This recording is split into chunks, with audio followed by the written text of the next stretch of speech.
I work at Diverse and Resilient. My pronouns are he, him, his.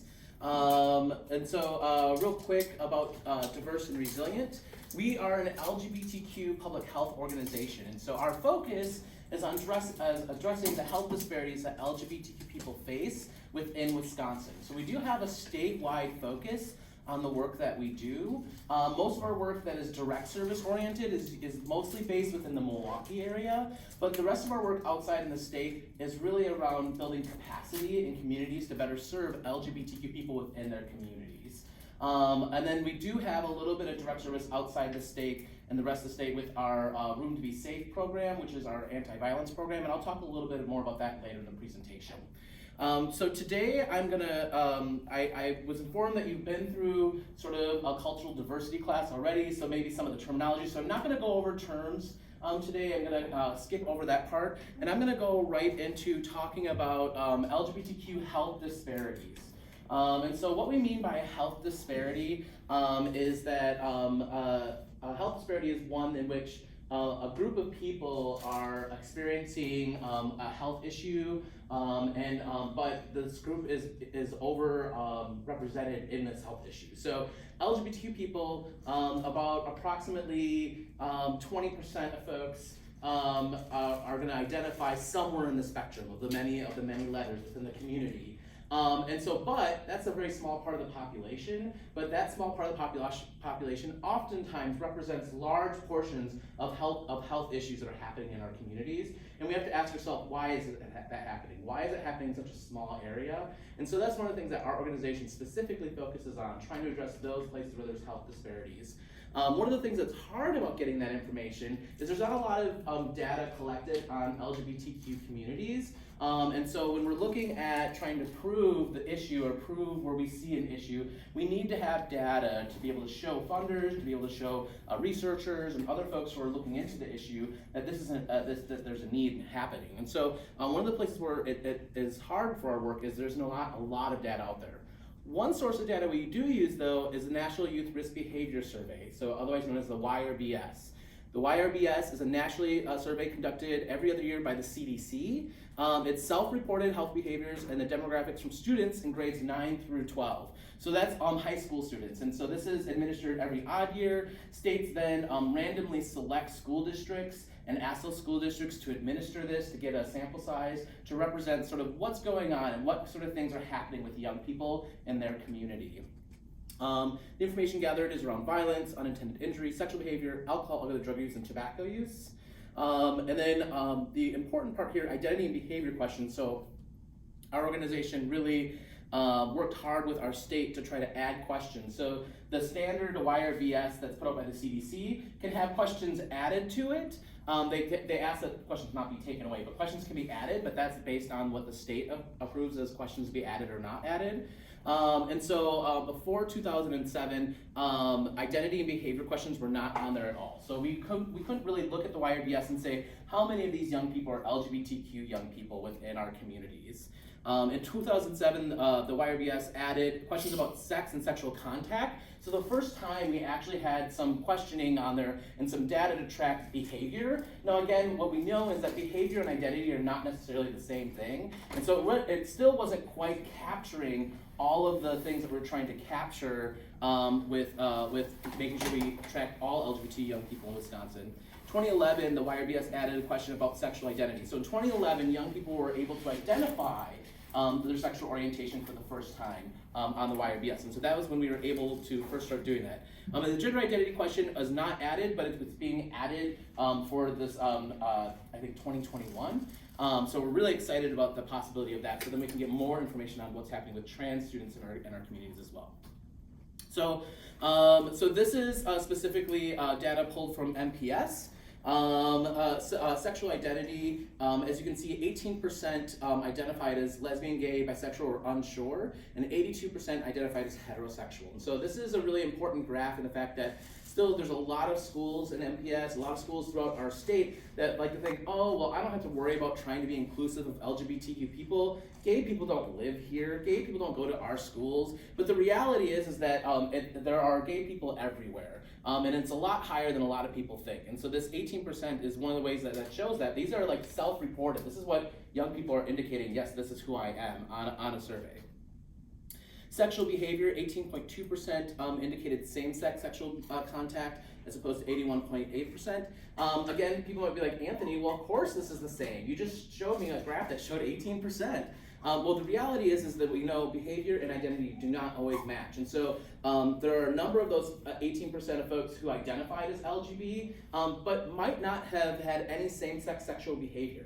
So maybe they haven't had sex with anyone yet, or maybe they've only had sex with opposite sex partners at this point, even though they identify as LGB. And so they are not represented in this graph. And this graph represents just people who had same-sex sexual contact. So there are going to be some young people in here who had same-sex sexual contact that don't identify as lesbian, gay, or bisexual. And so it's really important to note that that it's not just always just who identifies, but behavior is also something to take a look at. When we're looking at mental health, suicide, and self-harm, this is a graph that a lot of people are not usually surprised by when I bring it up. This is something we hear a lot in the news, in the media, about how LGBTQ young people are at high rates of depression, high rates of suicide ideation, and suicide attempts. What this graph is showing us is that specifically, in all the places where you see an asterisk means that it's statistically significant. And so this is where we would call it a health disparity.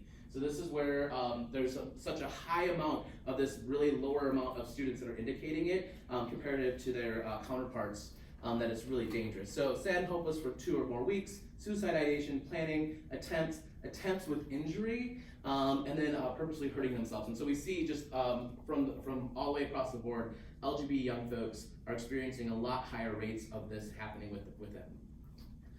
Violence, so physically hurt by a boyfriend or girlfriend or forced into sexual activity. And this happens a lot for a lot of different reasons. Oh, question? When you say young folks, do you mean anyone under 18? For this survey, this is just high school students. So this is 9th grade through 12th graders are represented within the sample size that we're showing here. And that's a good question. When I talk about young folks, a lot of our programming that focuses on young people is 14 to 24 is our range when we consider young folks. Which I know some folks who are like, 24, what? That's not young. It's still considered young folks for a lot of the services that we provide. So violence here, physically hurt by a boyfriend or girlfriend or forced into sexual activity. Intimate partner violence within LGBTQ relationships is a really big issue. And it's a big issue for a lot of reasons. It's a big issue because a lot of people don't think that LGBTQ relationships can have like domestic partnership violence sort of things. Boys will be boys and girls are just having a cat fight, whatever it is. People put those out there and so they think that it doesn't happen. But the reality is that intimate partner violence happens within LGBTQ relationships just like it does in heterosexual relationships. But unfortunately there are other specific factors that play in the role of people finding themselves in abusive relationships and being a survivor of abusive relationship because of some of the unique factors that LGBT people have to face. And we'll cover those a little bit later in the presentation.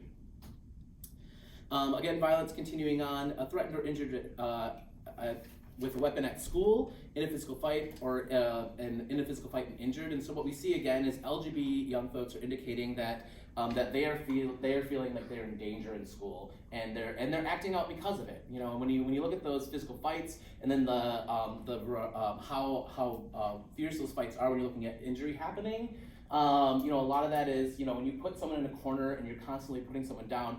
Fight or flight comes into play, and if people feel like they're back in the corner and they're feeling like they're being attacked, sometimes they're going to lash out and then attack back. And so sometimes these fights are not always fights that are brought to the LGBT young person. Sometimes the LGBT young person is initiating some of these fights as well in schools because of how they're feeling.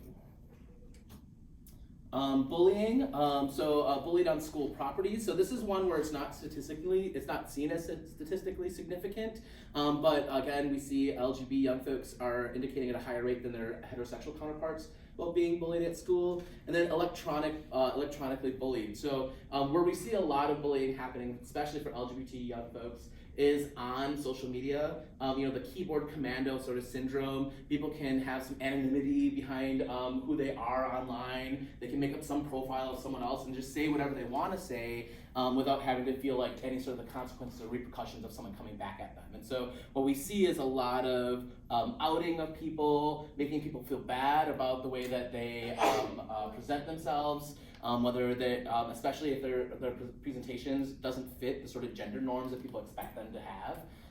And so that's what's happening, and we see that a lot happening with our young folks.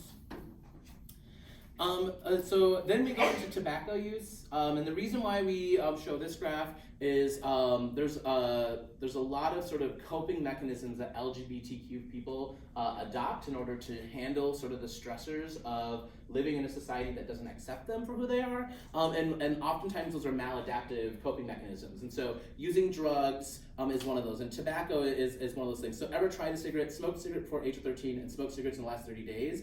What we see is that LGBT young folks are across the board again at a much higher rate than their heterosexual counterparts, adopting these coping mechanisms to deal with what's going on in their lives. Again, these are high school students that we're talking about here. Alcohol use. Ever had a drink of alcohol? I mean, this is statistically significant, but if you notice that even the heterosexual one is pretty high. I always like to say Wisconsin has a drinking problem, not just one community in Wisconsin. But when we're looking at this, one of the things that's really significant is when you look at the first drink before the age of 13, and then if you look at the binge drinking numbers, LGBTQ young people are starting a lot sooner than their heterosexual counterparts, and when they do drink, they oftentimes drink in much higher amounts. And what we know about alcohol use is the more higher amounts that you use, the more binge drinking, that's where a lot more risks come into play when drinking is involved. And so what we're seeing is that happening a lot within the youth community of LGBTQ people. And then drug use, across the board you can see again, really high. So one of the important questions that was added on the YRBS was asking about social support. So recognizing the importance that social supports play in people being healthy and making decisions that are healthy for themselves. And so one of the questions on there was, do you believe that someone in your family loves or supports them? And so these graphs indicate people who put down they strongly disagree, or they're not sure. So in this one we see a really high rate of LGBT young people saying they're not even sure if the people in their families love them or support them. And then at school, we also see the same thing. They're not sure that teachers care or give them encouragement. Now, we can't really tell kids, we try to tell kids how to be nice to each other, how to treat each other nicely, but at the end of the day, we can't always control the behavior that children have with one another. But one of the things that we always hope is that at least someone should be able to depend on that at home, they're gonna have love, and at school, the teacher should care about them. Those are the things that I think we expect students to be able to have in order to function. And what we're seeing here is that LGBT young people are indicating at much high rates that they don't feel like that's happening for them. They don't feel like they're being supported at home or loved at home, and they don't feel like there's an adult at school that they can trust to protect them. And so because of these reasons, they struggle in school. So I mean, this is just a kind of overview of all the MPS data again. And so this is the reason why this is really, this is where this leads to health disparities. So what this diagram is showing, so it starts with anti-gay discrimination is happening, and it creates unfavorable social conditions and oppression. And so when that happens, what we sometimes have is housing instability. So sometimes young people are forced out of their homes, so maybe parental figures or guardians tell them they have to leave, or perhaps maybe the way that their parental figures and guardians and family are treating them makes them feel like they need to leave in order to feel safe, so they do leave. And so they have housing instability. Because they have housing instability, oftentimes they're put into unsafe sexual situations and have to take on unsafe sexual behaviors just to survive. The term is called survivor sex. A really high percentage of youth runaways in our country and in our state are LGBTQ identified, and a number of them oftentimes find themselves in this sort of situation where they can either say, no, I'm not going to engage in sex with you, or sure, I'll do this so then I have a roof to sleep under tonight. Or sure, I'll do this because you're going to buy me dinner and I need to eat because I haven't eaten in a couple days. So this forces young people in a situation where they have less control over their choices about what they want to do. And so maybe it might even not even necessarily be about choosing whether or not they want to have sex with someone, but perhaps maybe they want to use protection, but this person doesn't. And so then they feel like they have to go along with what the person is wanting because they don't have access to anything else. Another way that this looks is with the oppression, insufficient school sexuality education. So when you talk about sex ed in schools, comprehensive sex ed, you can go back and forth on whether or not it's good, it's not good. You can go on abstinence only or not abstinence only education, but no matter what it is, whether within a school, it's never ever talking about LGBTQ sex. It never talks about how to protect yourself and all the different ways in sexual acts. And it hurts young people in two ways. One, it shows them that who they are is wrong and not right because it's not being taught about in school, so then they don't see themselves represented, so they don't think that they should be who they are. And the second one is they don't actually know. They don't know all the ways to protect themselves if they're going to be engaging in different types of sex. They might only know how to not have babies. Which might not be a concern of theirs if they're engaging in sex with a same-sex partner. They might not be concerned about having babies, so then they don't think about it. So because of those things, they oftentimes don't have the same information on how to protect themselves. Internalized homophobia oftentimes leads to this escape and avoidant coping, and this is where we see lots of high rates of substance use happening, or rates of self-cutting, or self-harm, because they've internalized the homophobia that is around them to the point where they hate themselves, or they don't want to think about who they are, so they try to numb themselves with substances, or try to feel something by causing pain to themselves. And then social exclusion and isolation, because of the oppression, they oftentimes don't have the opportunities to connect with other peers. And if they do, sometimes that can be a little bit hard to navigate. And they oftentimes become isolated. And when they become isolated, then they become resigned, and hopelessness happens. And so this is where we definitely see high rates of depression, suicide ideation. If the person feels like there's no one in my life, no one who cares about me, no one who wants me to be around, why should I even be here? That's where some of those thoughts start happening. And so, and all of this happens because of anti-gay discrimination. It all goes back up to that very top part. Because people feel like they don't belong or can be who they know themselves to be, it's hard for them to think about how do they function in this world. The term we use for that is minority stress. And so has anyone here heard of minority stress before? So minority stress is a model that tries to show like what's happening with different minority communities and the stress that they feel by being that minority. And so this isn't just an LGBTQ thing. This type of stress is felt by people of color. This type of stress is felt by women. This type of stress is felt by people with disabilities. So anyone who is in a minority community or in a community that has been oppressed in some way is going to feel this. So it starts with external, objective, stressful events and conditions. So this might be, you hear someone say fag in the hallway. It could be someone calling you that. It could be you hearing your parents talking disparagingly about LGBTQ people. So it doesn't even have to happen to you. You just hear it happening. You see it happening around you. You see the people around you, see the communities around you talking in a way that says LGBTQ people are not okay to be. And so because of that, they have this expectation of these stressful events happening to them. And so they're extra vigilant and they're walking around on eggshells, trying to ensure that they're not going to cause any of this harm to come at them. And during this whole time, they are also internalizing those negative attitudes that are brought to them. And because of that, that causes extra stress for LGBTQ people.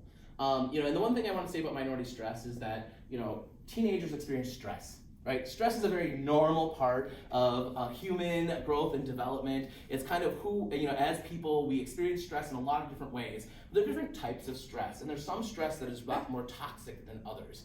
This is a kind of stress that is toxic. It is always happening. It never ceases. It doesn't go away. It's constantly there. And so one of the ways that you interrupt this stress is through that social support and coping mechanism. So it's important to put in the social support part. So first, people need to recognize that they can love themselves, be okay for who they are, before they're going to be willing to adopt or adapt any sort of positive coping mechanisms to deal with this stress. Again, like I said, we can't take this stress away. This stress is not going to go away until we get to a place where LGBT people are not are not being oppressed or not being discriminated against. That's the only time when this isn't gonna away. Otherwise, it's always there. So the way to deal with it is to help LGBTQ people understand, no, you are okay as you are, who you are worthy, because if people feel like they're worthy, then they're gonna be more apt to adopt a positive coping mechanism. I get it, this is sucky, and this sucks to have to deal with this, but instead of getting drunk and passing out every single night, is there some other way we can deal with this stress? What else can we do? And that's when you can start introducing positive coping mechanisms like exercise or meditation or the other things we talk about are ways to deal with stress. Because a lot of people say, Anthony, why don't you just teach these kids how to deal with their stress then? If it's boozing and all this other stuff is the way that they're dealing with it, because if they don't think that they're worthy of living a lifelong of happiness, why should they care if they're gonna die soon or not? No one else seems to care. I have a question. Do you ever foresee it actually ending, not just with that community, but I can see it relating to, like you said, people with disabilities or other people that feel minority, because how society, they're kind of outcasts too. So like, and with medical advancement, you know, that should have changed over the last 6 years, but it hasn't. So even if, which I believe society is becoming more aware and accepting, do you honestly do I see think it ever ending? You know, like, I don't think it's gonna end in my lifetime, because I think that what we can do now and where we're at right now is we're working towards, and you know, and I always say for LGBTQ folks anyways, we're in a tolerant society. We're in a place as a societal whole where, okay, LGBTQ people should be able to exist. And that's about where we can like draw the line that everyone agrees on, that they should be able to exist. Past that though, there's still people who are fighting against, you know, equity rights to ensure that LGBT people have the same access to things as other folks, that they're being treated the same way. There's still many states out there that don't have LGBTQ protections on their employment, so someone can be just fired just because they're gay in a lot of other states. So there's just, so like the reality is that we're living in a tolerant state right now. I think that it can grow into a place where that oppression isn't there, but we have to get into some of those really high level structural oppressions that are in there that is a lot more difficult to dismantle. It has to start with individual oppression and getting people to recognize their own individual actions and what they can do. And it has to lead up into those little structural pieces as well. Question, comment?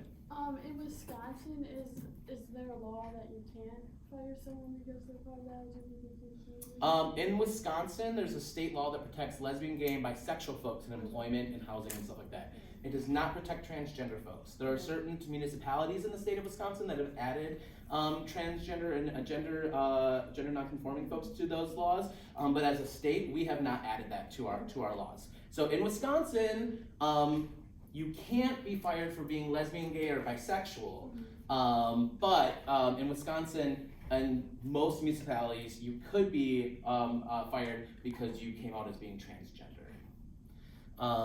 So this is minority stress. So I want to do a quick little activity to help really illuminate sort of like how minority stress happens on a very micro level. So what I'm going to ask you to do is I'm going to ask you to pair up. So I need you to find a pair, and then I'm going to ask you to. Looks like we have 2 individuals here. Do you guys want to pair up real quick?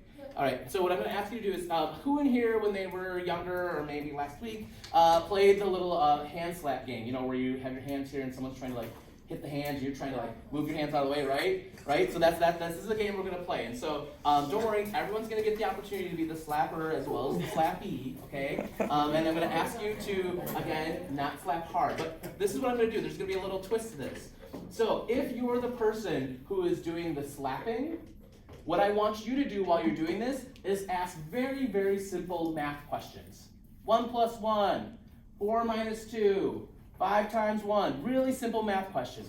And if you're the slappee, I want you to not only avoid being slapped, but you need to answer those math questions while you're doing so, okay? So that's what I want you to do. So you're each gonna get 30 seconds to do this. So are we all set? We have our positions ready? Okay. Go ahead and get started now. We're trying to slap it. Oh, okay. Do we continue? Yep. 7 - 4. I see, I'm like, this is so great. 8 + 1. Alright, then now now. 10 seconds. There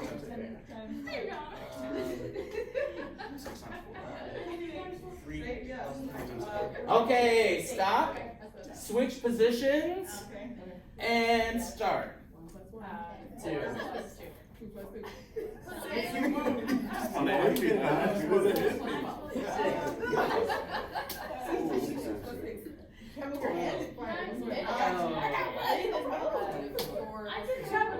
10 more seconds. 48. It's not super. Okay. You guys can stop. Thank your partner for engaging in activities with you. Okay, so what was that like for people? Can you tell me? I mean, especially if you're a slappy. What was it like trying to avoid being slapped while answering these math questions? What was that like? Hard. Kind of difficult, yeah. Hard, kind of difficult, right? If you weren't having to do the slappy thing, do you feel like those math questions would have been a breeze for you? Yeah. Right? And so this is just a small micro experience to show like that. So that's a really small way to show like on a large level like what's happening. If you're being attacked and you feel like you're under a constant attack on a regular basis, it is hard to be your best self. It is hard for you to really perform in the ways that you can perform because you're spending so much energy on that like defensive, like am I about to be hit? Is something going to happen? Is this person going to come and attack me? Is this going to happen? Or if I'm not out, are people going to find out that I'm gay? And because of that, I'm going to have to deal with all this sort of stuff. And so I'm constantly living on that sort of like every action I make, people are looking at me. And so all of those things lead to that minority stress. And it makes it difficult for people to function and be their best selves. And so when we also see high rates of LGBTQ young people dropping out of school and not finishing, those are some of the reasons why. It's really difficult for them to function really well and at their highest level and be able to fulfill all the things that they want to fulfill in their lives if they're constantly feeling under attack, right? So again, when we're talking about minority stress theory, sexual orientation is not the only minority we're talking about. I talked about it a little bit. So we have race and gender up here. Also disability, religion. In this country, if you're not a Christian, you're a religious minority and you have to deal with the consequences of that and what that means. Oftentimes it means, especially around this time of year, it means like being force-fed a lot of Christian sort of beliefs and then being questioned why you're not as happy about those Christian beliefs when they're not your beliefs. And when you want to celebrate your own beliefs, you're like, really, do you need to go pray every day at noon, honestly? So having to deal with that is part of that minority stress as well.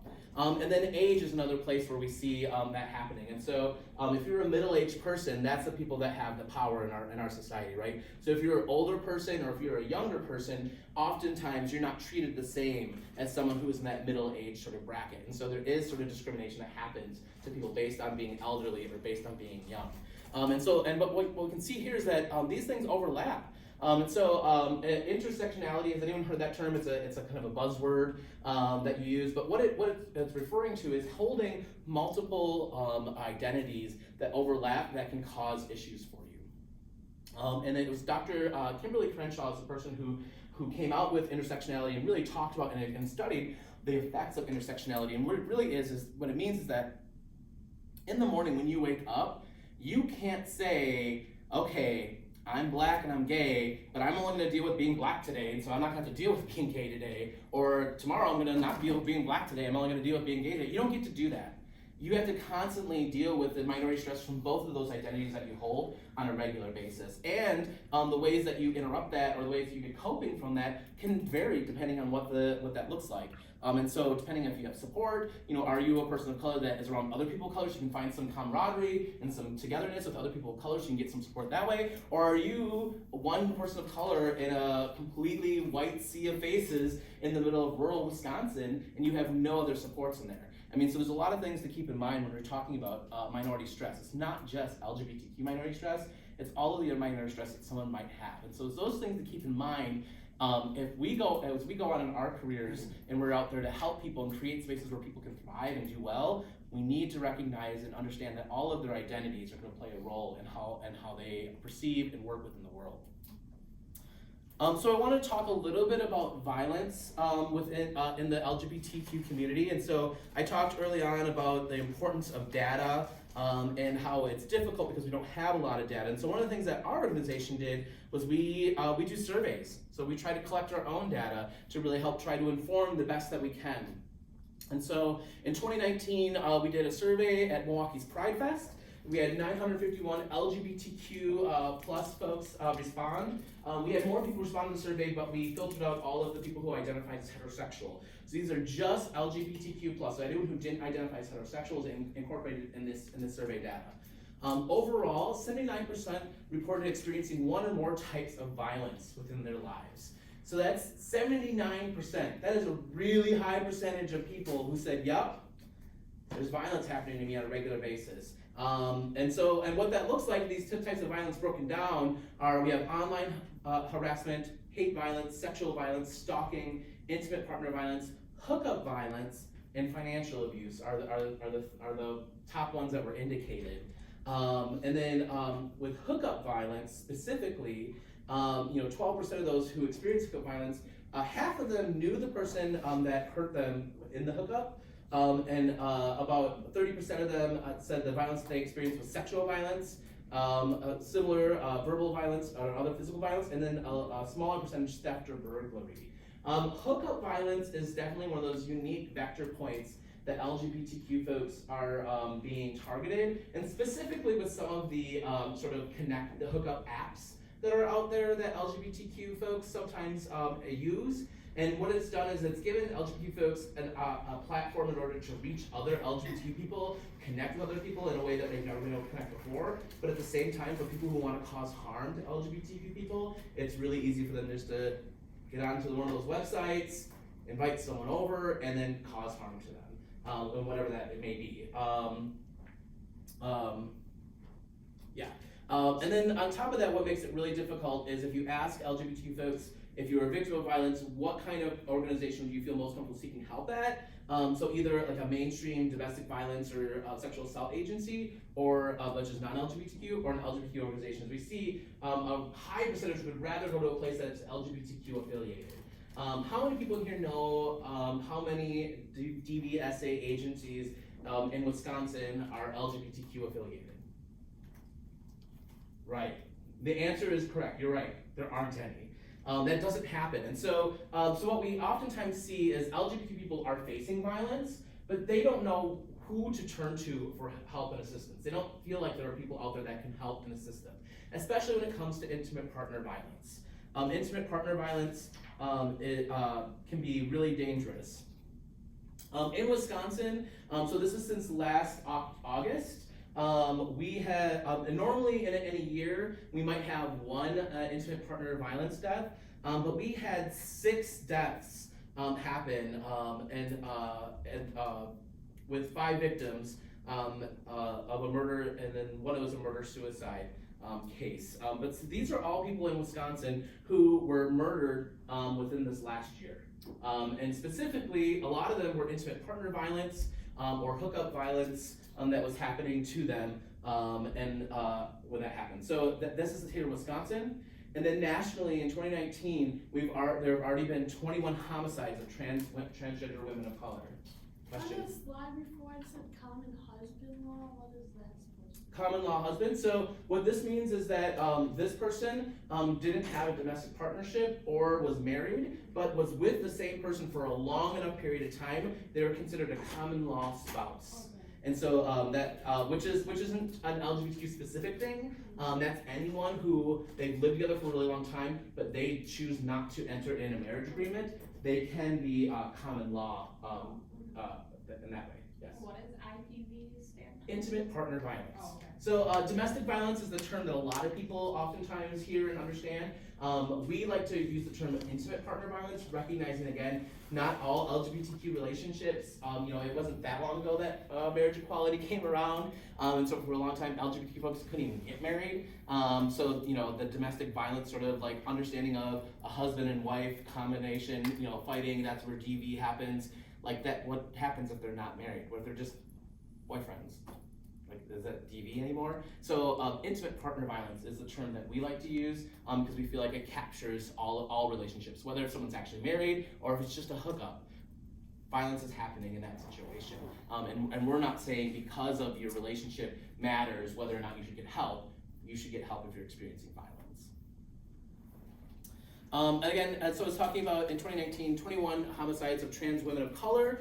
In 2017, of all transgender people killed, 87 were transgender women, and 95% were transgender women of color. Trans women of color have been disproportionately targeted by a lot of violence and hate. A lot of times this happens for a couple reasons. One, it could be someone who is engaging in sexual activity or intimate relations with a transgender woman of color, maybe knowing that this person is a trans woman of color, does so, but also has their own sort of internalized homophobia on themselves and doesn't like the fact that this is who they're into, and so they lash out, and they lash out by hurting or killing or maiming the person that is forcing them to be gay. On the other side is possibly in a situation where maybe the person did not know this person was a trans woman, and then when they found out, then they freaked out and then caused harm. At the end of the day, no matter what the situation is, there should be no reason why these 21 women are dead, right?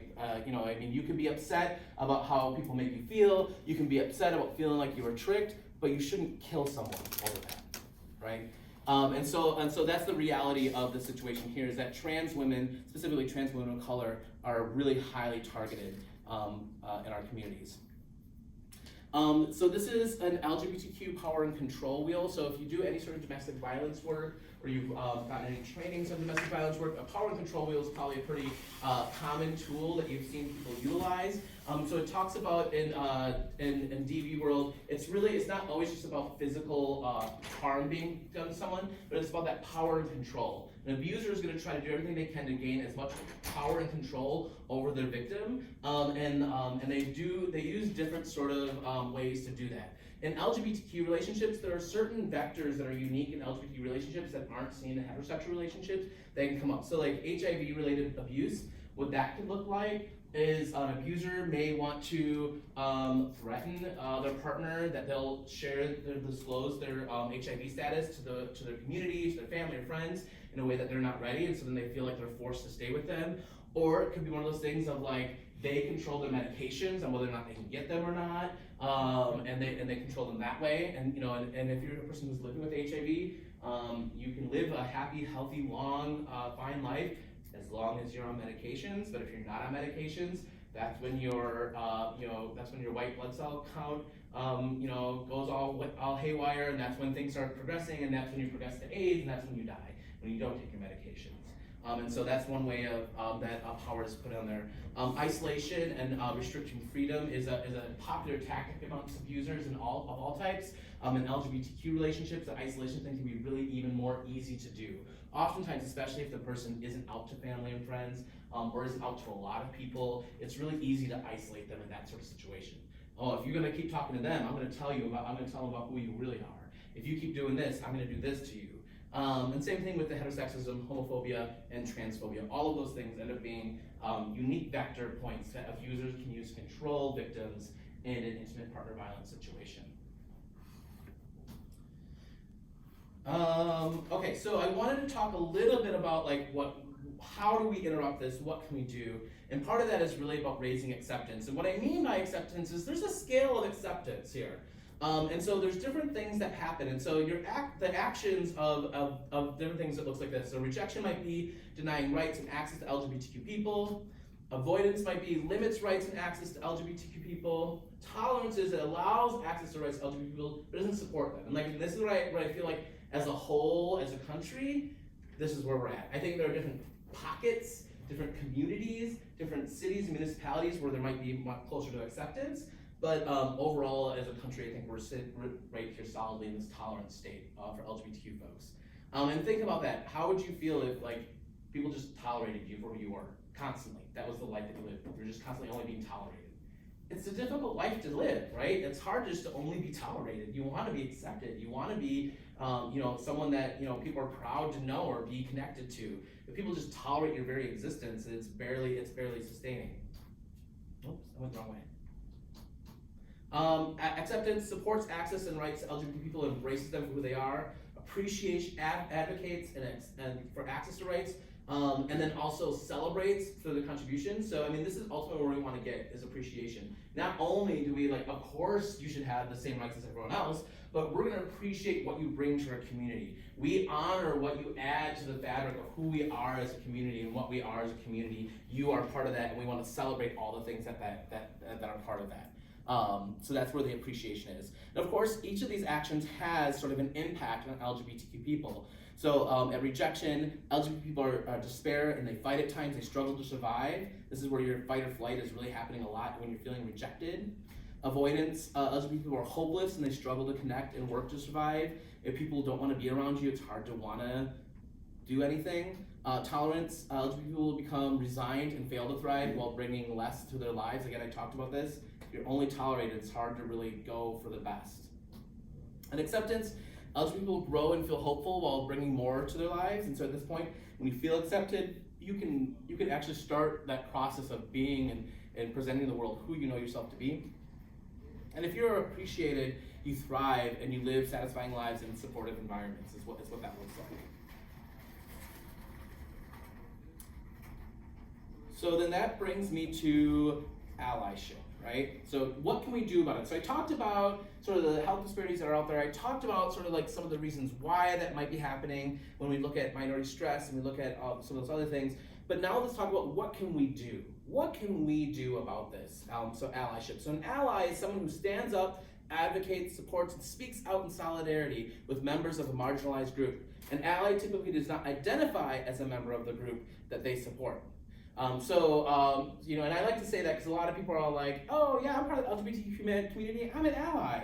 Okay, well, you're not a part of the LGBTQ community because you're not LGBTQ. You're an ally to the LGBTQ community, which is great, and we need allies in our, to come to our community and be there for our community, but it's not helpful for you to be like, well, I'm just as gay as you are. No, at the end of the day, you can have your opposite gendered partner, you can walk around with your hands held or small displays of public affection and no one's gonna think awkward about it or might be like, oh, get a room. Whereas like, you know, two guys walking down the street in some places holding hands could be enough for them to be beaten up. And so, I mean, so it's vastly different. You can't, you know, you're not part of the community, but you can definitely be an ally to the community. And when I talk about allies, I often talk about, remember, ally is not a sexual orientation or gender identity, but is expressed through action. And that's the big thing. Action is the key word. A lot of people like to call themselves allies, and allies as a noun. Like, this is who I am, this is the title I have. But the reality, you have to recognize that ally is not a noun, ally is a verb. Are you going to do something? If you're not doing something to support a marginalized community, you're not really being an ally to them. You know, not being mean to someone is not enough to help someone who's struggling with something, right? So if you want to be an ally, I mean, and it's fine. You know, I think if where you're at is I'm not in a place where I'm willing to stand up for this marginalized community or do anything, that's fine. There's nothing wrong with that. You can be non-bigoted. You don't have to be homophobic. It's not like you're either a homophobic or an ally. It's not like a one or the other thing. You can be neither. You don't have to be homophobic, and you don't necessarily have to be an ally because you're not in a place where you feel like you could. So maybe it's like you lack information. I don't know how to really help this marginalized community. Maybe there's a sense of fear of like, well, I think it's sad what's happening to them, but like I am not a place where I can put myself in that sort of danger. I have to think about myself first. You know, I have my own family and my own things that I have to keep in mind. How is that going to affect myself? So there's a lot of things that people think about when they become allies. So I always ask people, what kind of ally are you? And so this is sort of, we came up with this little fun and tongue-in-cheek little acronym, so SAS. So support, advocate, speak out, and stand up. So support and advocate, I think, are the ways that can be really easy ways to be allies. This is a way that is less threatening and oftentimes something that I want to encourage people who are in that place of, I'm not a homophobe, but I'm not really ready to stand up on the picket lines and holding signs and stuff like that. Perhaps maybe your role ends up being, if you want to, is a role of support or advocate. And so support can mean, here they put, I accept you for who you are and believe what you're telling me. Support could just mean the LGBT people that you interact with, you can hear them out, you can listen for them, you can be a support for them to make them, if they have something that's going on, and you can try to be there and support them and remind them that you're fine for just who you are, you don't need to change, that's fine, those other folks who are calling you those names, they were thinking wrongly, you're fine for just who you are. And that could be all that you do. And that is a role of an ally. That is being active. You're actively supporting this person who is struggling. Again, when we talked about the minority stress theory, well, that first thing that's on there is social supports. We need people to recognize that they're okay for just who they are. Because if they can see that, then they can see a reason for them to make decisions that will limit their risks so that way they can live longer. If they don't think they're going to live long anyways, then they don't care. There's no reason for them to care if no one likes them and no one cares about who they are. So support's a really important place for an ally. Advocate, I want to help you feel like you aren't in this alone. Have you heard of the LGBTQ Community Center or PFLAG? One way of advocating, so a lot of people when they think of advocating, they think of those picket signs out and protesting. Advocating can sometimes be about really just helping people get connected to the resources that they need. It might be, I'm not an LGBTQ person, but I've heard of this community center. Have you heard about them? Let's get you connected there. I'm sure there are other LGBT people there that can help help you and be a support and for you as well. And so oftentimes advocating for people is just necessarily connecting them to the resources that are in the community that you're at.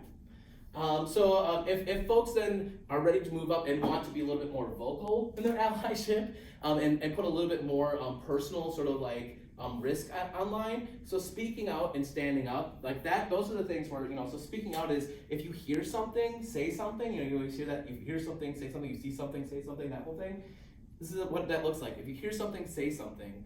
If someone says something that's hurtful, for you to just say, hey, that's not cool, I mean, that in and of itself might be all that you need to say. Because that person who's LGBTQ in that room that's hearing this horrible thing is seeing, oh, well, at least there's one person that doesn't agree with that. Like, you don't even have to engage with that person. You don't even have to even go and be like, are you okay? Is everything fine? They were really, you can just be like, I don't agree with that. I don't, and so speak out when you hear things that are wrong. So when you hear people talking disparagingly about someone and the words that they're using, the terms they're using are really about being discriminatory, then you can say something. And I think we all know the difference between someone being discriminatory or someone just saying, oh, well, you are just really lazy because you never get your homework done on time, you're always late to class, you're always disheveled, you can look at those things and whatever, but if you say, oh, you're lazy because gay people are all lazy and they don't ever work or do anything in their lives, well, that's different, right? Because if you're gonna be talking about something, don't be disparagingly about their identity and who they are, because oftentimes people can't choose who they are, they just are who they are. So it's important to speak out for folks if you can. And standing up, remember, we agreed not to use those words, and so this could be really about like confronting people in a much more direct way. And this is definitely in place, and I encourage people for you to like check yourselves and check about your own safety. Is this a place I feel like I can do this? Do I feel like I'm safe enough to stand up to this person? And sometimes what this could look like is maybe something horrible happened to someone and you didn't feel like you could like stand up or interrupt it. But maybe afterwards you go to that person and to the person who was hurt and you say, are you okay? I don't agree with what they're saying and I just want to make sure you're okay. And that's all you have to do. Or maybe you just engage them. So you don't have to engage with the person that you feel is being challenging and being bigoted if you feel like that's too unsafe for you.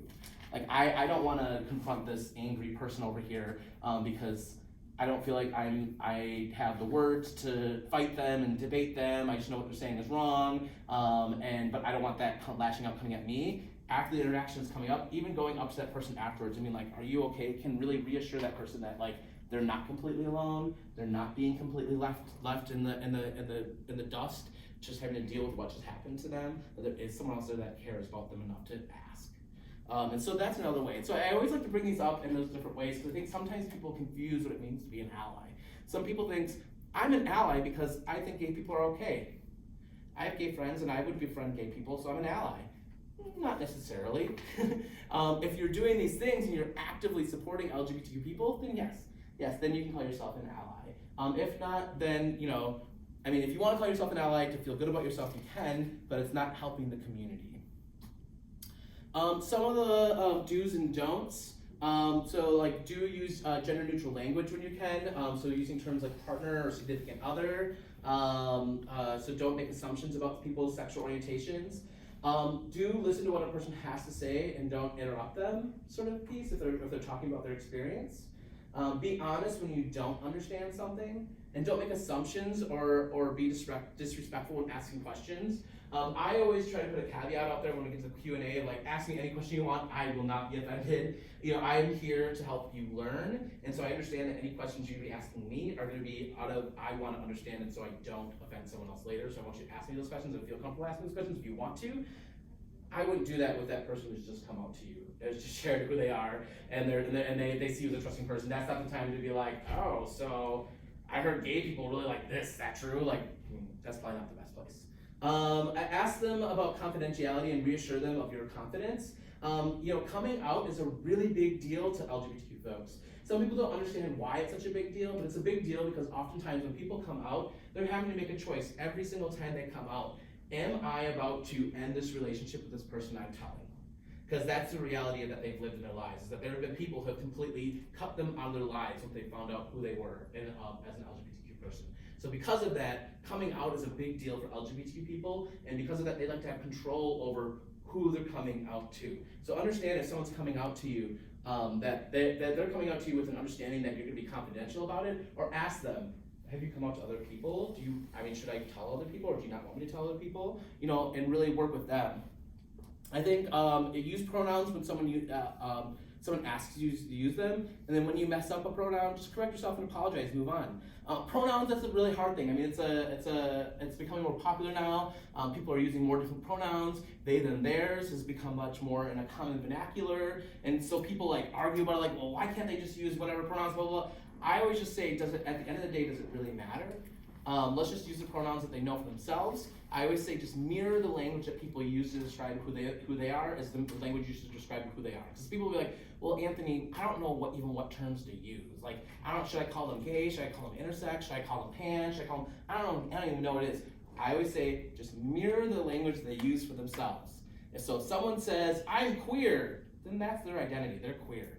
If someone says, I want to be called zim, zir pronouns, then we're going to do our best to try to use zim, zir pronouns when we are there. And then the reality is when we mess up on the pronouns, because it's not about if, it's about when, right? Because we're all raised in this sort of society that doesn't use that sort of pattern of speech. So it's a difficult thing to start incorporating into your life.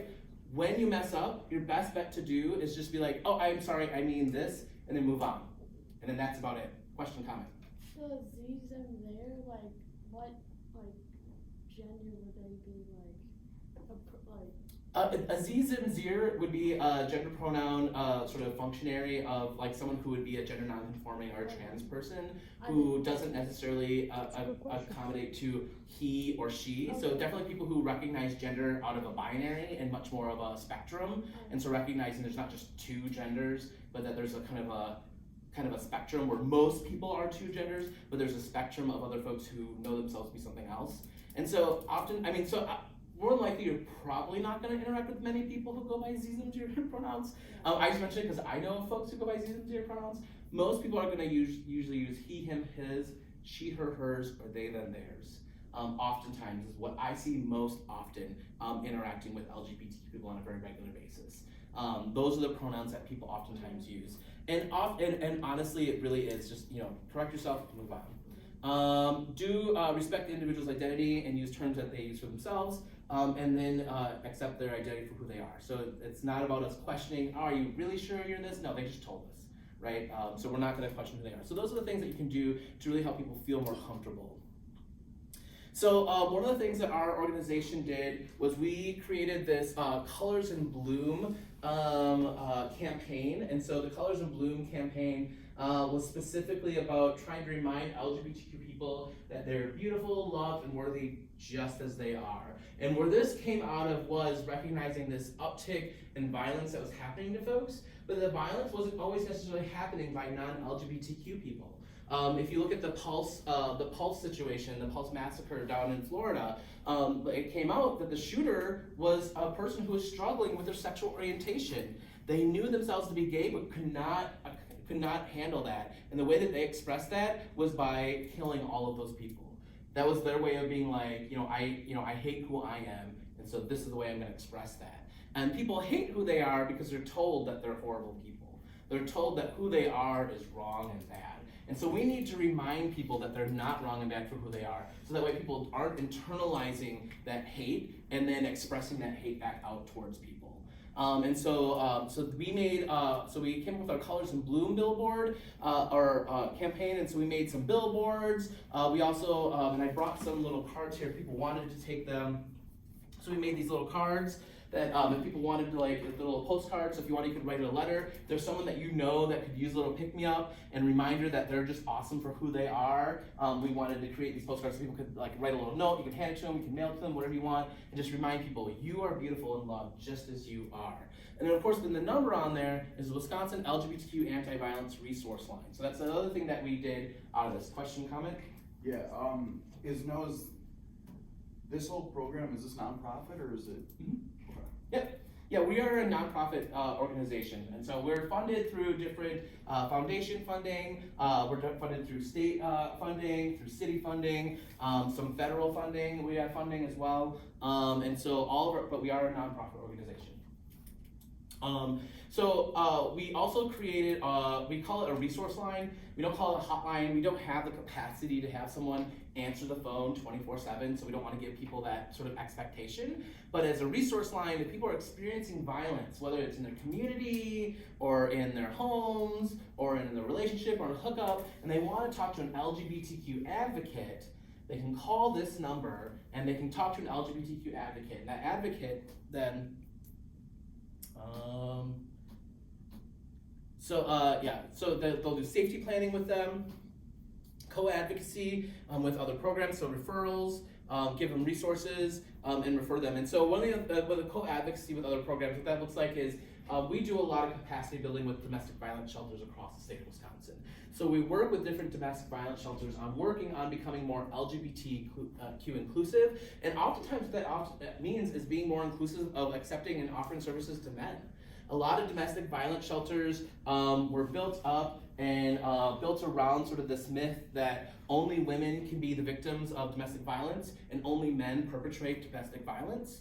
And so oftentimes you see a lot of these places are a women's center of some sort, and there's this focus on that. And I think that the reality is it's good to be able to have spaces for people to feel safe, but there are no other sort of domestic violence situations. So if you're a man experiencing domestic violence, whether you're heterosexual or homosexual, there aren't a lot of places in the state of Wisconsin that you can go to get support if you're experiencing that. And oftentimes if you are a gay man experiencing sexual violence or domestic violence, you're not gonna get in. If you're a trans woman, oftentimes these places aren't gonna accept you if you're a trans woman. They're not gonna let you in the doors either. And so because of that, LGBT people who are experiencing this violence, when they turn and seek out help, they're turned away. When they go to the police, oftentimes police are not really supportive of LGBT people experiencing intimate partner violence. What oftentimes happens is, again, they do the whole boys will be boys, whatever, or oh, well, that's just two girls getting into it. And so they don't actually press charges, or they don't actually support people, and they oftentimes tell people just to work it out amongst themselves. And so oftentimes they don't get the support there. Now, that's not with every police officer. What we have found is there are select police officers that are pretty good, understanding and supportive, and trying to help de-escalate a domestic violence situation when it's happening in an LGBTQ relationship. But unfortunately, what we can say is there are officers that are good, not police departments. So we can't even tell folks like, oh, well, if you live in this municipality, your police, your cop shop, they got their stuff down, they're good, they'll support you. What we can say is, like, in this community, perhaps maybe Officer Riley might be a good choice. But if you're in a crisis situation, you can't call 911 and be like, oh, can you please send Officer Riley to this address? I'm having a domestic violence situation, but I only want Officer Riley. You're not gonna be able to do that. You can try, but the realities of you getting Officer Riley are pretty low, unless Officer Riley happens to be working that evening and is on call and is able to come and do your call. And so what that means is oftentimes LGBT people don't call the police when they're experiencing violence. And then if you put that on top of other intersectionalities of identities, Black and brown folks oftentimes also are not calling police because if police are brought into a situation, it oftentimes escalates violence as opposed to de-escalate violence. And so if you're someone who is LGBTQ and a person of color, you especially are not interested in calling the police and having them be involved. So if you can't go to the police, you can't go to a DV shelter, where are you supposed to go? And so we try to give a resource line so they can call us, talk with us, we can do some safety planning with them, and because of the work we're doing with domestic violence shelters, we can help guide them to the places that will support them and will take them in and will help them out. And so that is our Room to Be Safe program with our Colors in Bloom. So that's what I have for you today. I think we have a few minutes because it goes to 1:20, right? So we have some time for some question and answers. I did bring some resources for you. What you got handed to you already was our brochure for our anti-violence program, as well as there's a little safe dates, dating violence card. So there's some like resources on there, as well as sort of like red flags to look out for, and then the little card is something that is easy for people to know what that number is for the anti-violence program. I also brought a couple other things. So I brought these cards I showed you already. So if people want some of these afterwards, I want to invite you to come up and take as many as you want. But we also have some safety tips for lesbian, gay, bisexual, transgender, intersex folks. On ways that they can avoid different sort of violence, specifically around intimate partner violence. So we have some safety tips here, so you're welcome to take this if you'd like. And then also talking about being an ally. Sometimes being an ally is about taking opportunities of showing your leadership. And so one of the ways that we do that is we have our community health promoter program. This is specifically for young people, but again, as I said in the beginning, our range for young people is 14 to 24. And so young people, they meet twice a month. They get training on talking on what the different health disparities LGBT people are facing, and training on how to talk to their peers about those sort of things, and talk to their peers in a way that informs them, as well as gives them ways to talk to peers about reducing the harm that might be associated with some of those things. So if it's alcohol, we have ways to talk to our peers about what it means, how are we going to make some better decisions around alcohol. I mean, obviously, if you're under 21, you shouldn't be drinking alcohol, but if you are drinking alcohol, whether you're under or over 21, there are definitely things we can think about to reduce our risks, right? So our community health promoters are taught on how to talk to their peers about that. Our community health promoters are taught on how to talk to their peers about sexual health education. So how are STIs transmitted? How can we avoid STIs? Where are the places to go get tested? Where you can get free resources? What sort of things? That sort of thing. So they talk about that, and then anti-violence work is the other big piece. So that's really talking about ways of interrupting violence. So a lot of times that looks like not only just supporting LGBTQ communities, but looking at supporting other communities, marginalized communities too. I always say that all issues are LGBTQ issues because LGBTQ people are a part of every single community. So immigrant issues are LGBTQ issues. Race issues are LGBTQ issues. Women's issues are LGBTQ issues. Because why? Because there's LGBT people that represent in all of those communities. And so if those communities are being hurt and those communities are being discriminated against, LGBT people are being discriminated against as well. So if you want to end discrimination for LGBT people, you need to end discrimination for all these other folks as well. And so that's part of the work that our community health promoters do. And so I have a flyer up here if this is something you're interested in, or you know a young person that might be interested in something like this. The person doesn't have to identify as LGBTQ, but we do ask that they consider themselves an ally. And what I mean by an ally is willing to be an ally as a verb. And so even having these conversations with their peers about being an ally with a verb, right? Because you're taking the action of supporting and bringing information. So this isn't just an LGBTQ specific program. Allies are welcome to this.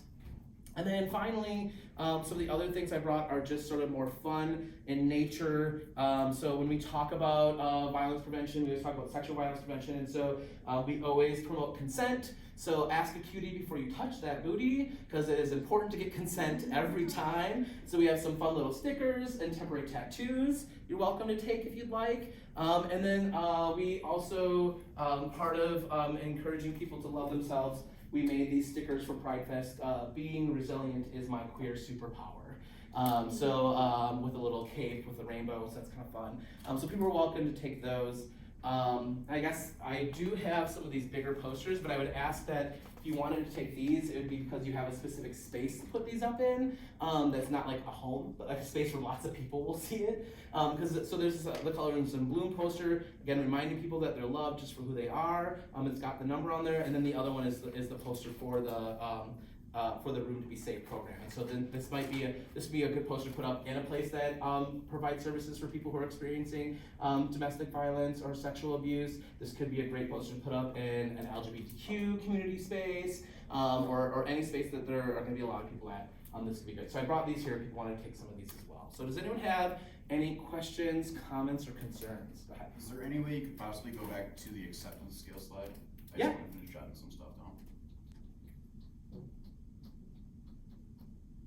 Thank you. Yep. P flag, is that for pride flag? P-Flag is Parents and Friends and Families of Lesbians and Gays. So it's an organization that there's different chapters of it in different communities, and it's oftentimes made up of straight folks who have LGBTQ people in their lives. And so it's kind of a way for them to provide some support to themselves, as well as a way for them to work within the community as a unit. So at Milwaukee's Pride Fest, you might have seen if you've ever been there, you might have seen the P-Flag folks. They're always the ones that are at the very beginning before you get in, that are giving people hugs and stuff like that, and offering love and saying that you're loved just as you are, to kind of confront the people across the street that are protesting and saying that you're gonna die and go to hell and all the other things that people are told when they go to Pride Fest. And so P-Flag, that's one of the things that they do at Milwaukee anyways. Question, comment, concern? When people say LGBTQ+, what's the plus? So the plus is, the reality is, so LGBTQ ends up encompassing the most amount of letters that people use, but there are other letters that are part of there that come in, and the plus just allows a way for us to not continue adding more letters to the already alphabet soup, but to still be inclusive. So plus might be someone who identifies as pansexual, someone who identifies as intersex, sexual, someone who identifies as asexual, like all of those things could still lump underneath that whole like plus sort of thing. So LGBTQ plus is a way of including that. But that's a good question that oftentimes comes up because people ask like, do I have to include all the letters? Like, can I just do a couple of them? You know, another one that I always thought was funny was people would ask like, do they have to start with L? Does it have to be LGBT? Which is interesting because when I first started doing this work, it was GLBT. And then it changed to LGBT. And then I always tell people that it doesn't really matter the order as long as they're included. So I always like to say the BLTGQ was my favorite one, the swap sandwich. That was always my favorite sort of acronym there. But you know, as long as the letters are there, that's usually what people are looking for. But the plus indicates all of the other sort of letters that are not represented. How did you get into what you're doing? Oh, that's a good question. So when I was in high school, I came to the realization that I was a gay boy, and I did not want to tell anyone. And I was really scared to come out. And one of the things that I did was I sought out resources. And one of the things I found, there's another young man that, and so this is in the very early ages of chat rooms. Yes, I'm that old. And there's another young man in the same community as me, and he said, hey, I go to this group called Galaxy.